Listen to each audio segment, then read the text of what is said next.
नमस्कार साथियों, मेरे YouTube चैनल पे आपका स्वागत है। आज हम डिस्कस करने वाले हैं यूजीसी नेट लॉ के सब्जेक्ट्स जो सिलेबस में है उसको आज हम डिस्कस करने वाले हैं। ये रहा मेरा brief introduction. So basically UGC net JRF 2025 दिसंबर अटेम्प्ट के लिए हम सिलेबस देखेंगे जो कि सेम है। हमने ऑफिशियल वेबसाइट से इसको डाउनलोड किया था, जिसमें फर्स्ट जो यूनिट है वो ज्यूरिस्प्रूडेंस का है। ज्यूरिस्प्रूडेंस में हम nature and source of laws देखेंगे, schools of jurisprudence, law and morality, concepts of rights and duties, legal personality, concept of property, ownership and possession. Seventh is concept of liability, law, poverty and development. Ninth is global justice, and 10th topic is modernism and post modernism. तो ये हमारा jurisprudence का syllabus हुआ, जिसको हम आने वाले videos में बहुत ही डिटेल में डिस्कस करने वाले हैं। ये यूनिट 1 समाप्त हुआ।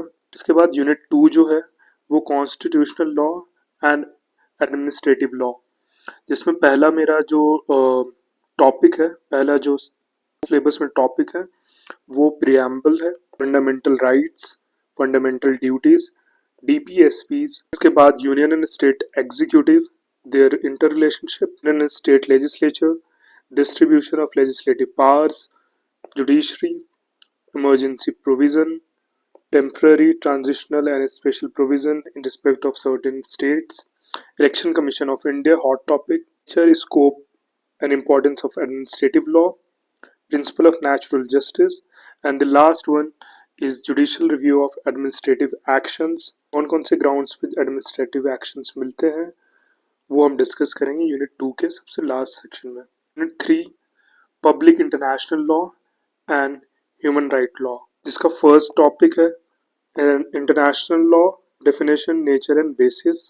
Second is resources of international law, recognition of states and governance, nationality, immigrants, refugee, and internally displaced person.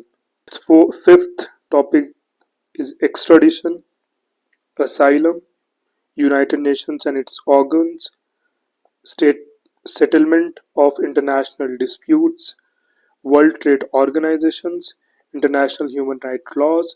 हम उसमें कन्वेंशंस पढ़ेंगे, प्रोटोकॉल्स पढ़ेंगे, और implementation of international human right laws and challenges क्या क्या हम फेस करते हैं when we are dealing with international human right law. And chapter unit 4 is law of crimes.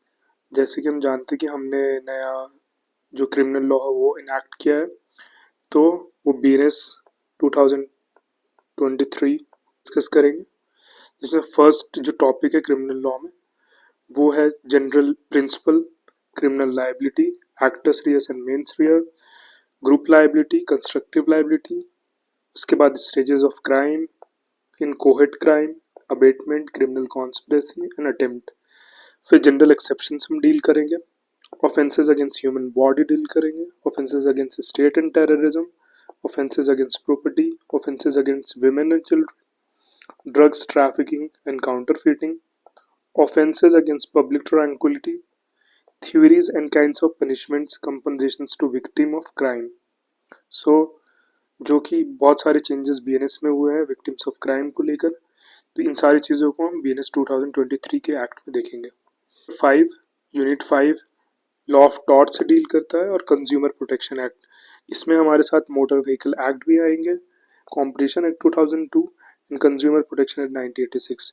ये 3 एक्ट हम सेपरेटली डील करेंगे। उसके अलावा हम टॉर्ट की डेफिनेशन देखेंगे और नेचर देखेंगे, टॉर्ट कैसा होता है, क्या होता है। उसके बाद टॉपिक 2 जो है टॉर्ट में जनरल प्रिंसिपल ऑफ टॉर्शियस लाइबिलिटी है, जनरल डिफेंसेस है, स्पेसिफिक टॉर्ट्स, नेग्लिजेंस हो गया, न्यूआंसेस हो गए, ट्रेसपास हो गया, डिफेमेशन हो गया। उसके बाद हम रिमोटनेस ऑफ डैमेज देखेंगे, इसमें बहुत सारे लैंडमार्क जजमेंट्स हैं। स्ट्रिक्ट एंड एब्सोल्यूट लाइबिलिटी देखेंगे, टॉर्शियस लाइबिलिटी ऑफ द स्टेट। फिर उसके बाद ये 3 जो एक्ट्स हैं इसको बहुत ही ब्रीफ हम देखेंगे, डेफिनेशन क्या है कंज्यूमर की, कंज्यूमर राइट्स क्या होता है, रिड्रेसल क्या होता है, रिड्रेसल मैकेनिज्म क्या है, नो फॉल्ट लाइबिलिटी क्या है, थर्ड पार्टी इंश्योरेंस क्या है, एंड क्लेम्स क्या है जो ट्रिब्यूनल हमें देती है। उसके बाद चैप्टर यूनिट 6 है जो कॉमर्शियल लॉ से डील करता है। इसमें छोटे छोटे बहुत सारे एक्ट्स हैं जिसको हमें बहुत इत्मीनान से पढ़ना पड़ेगा, जिसमें सबसे इम्पॉर्टेंट जो है सोगा है, पार्टनरशिप एक्ट है, नेगोशिएबल इंस्ट्रूमेंट एक्ट है एंड कंपनी लॉ है। इसमें हम बहुत ही ब्रीफ में देखेंगे सारे सेक्शंस, जो इम्पोर्टेंट सेक्शंस है वो हम डील करेंगे। उसके अलावा सोगा और partnership, negotiable instrument, company law के अलावा ये हमारे एसेंशियल एलिमेंट्स ऑफ कॉन्ट्रैक्ट पूछते हैं। E contracts, breach of contract, frustration of contract, void and voidable agreements.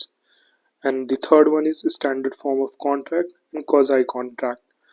Fourth subunit is specific contracts, bailment, pledge, indemnity, guarantee and urgency.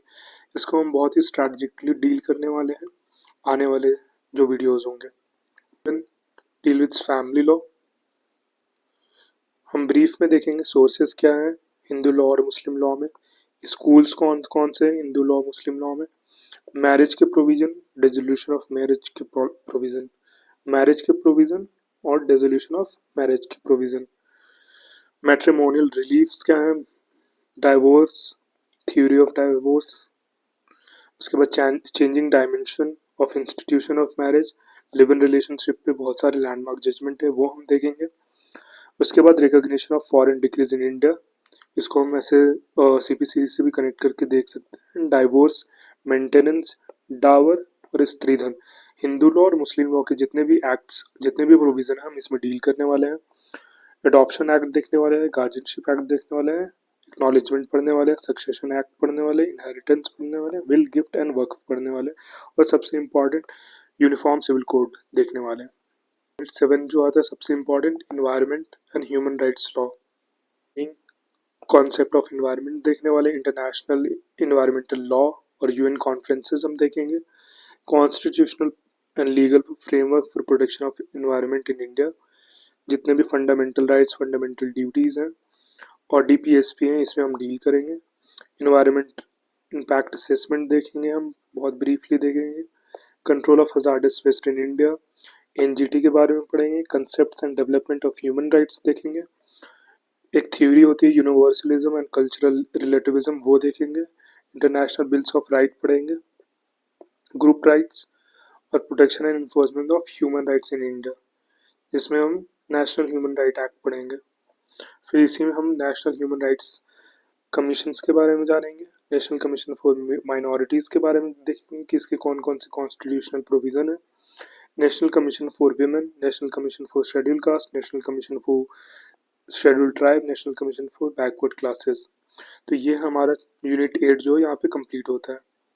Unit 9 में जो है हम देखेंगे intellectual property law, IT law, उसमें हम concept देखेंगे, मीनिंग देखेंगे intellectual property का, थ्योरीज कौन कौन सी इंटेलेक्चुअल प्रॉपर्टी में ये देखेंगे, इंटरनेशनल कन्वेंशंस कौन कौन सी हैं इंटेलेक्चुअल प्रॉपर्टीज को रिलेटेड वो देखेंगे, कॉपीराइट एंड नेबरिंग राइट्स के बारे में पढ़ेंगे, law of patent, patentability, procedure for grant of patent, limitations and exceptions, infringement and remedies, ये हम देखेंगे। कई सालों से हम देख रहे हैं कि बहुत सारे जो क्वेश्चंस हैं यूजीसी नेट लॉ में वो आईपीआर और आईटी लॉज से आ रहे हैं, तो इनको हम बहुत ही डिटेल में डिस्कस करेंगे।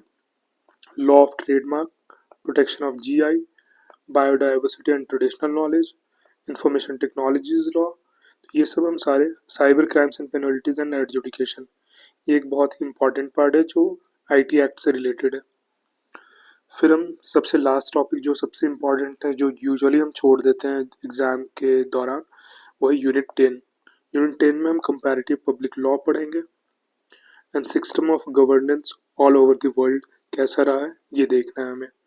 कंपैरेटिव लॉ में रेलेवेंस क्या है, मेथडोलॉजी क्या है, प्रॉब्लम्स क्या क्या है, और कंपैरिजन देखेंगे अलग अलग गवर्नमेंट बॉडीज से।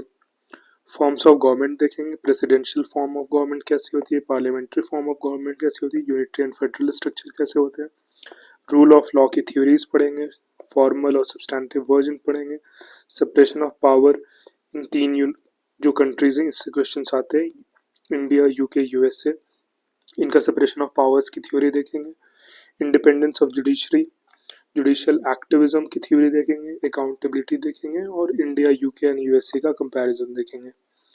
सिस्टम ऑफ कॉन्स्टिट्यूशनल रिव्यू सबसे इम्पॉर्टेंट इस टॉपिक से ये पूछते हैं कि कौन कौन से कंट्री में कैसा कॉन्स्टिट्यूशनल रिव्यू का प्रोविज़न है। तो इसमें हम 3 और 4 कंट्रीज़ का अलग अलग कंपैरिजन देखेंगे, इंडिया, यूएसए, स्विट्ज़रलैंड और फ्रांस।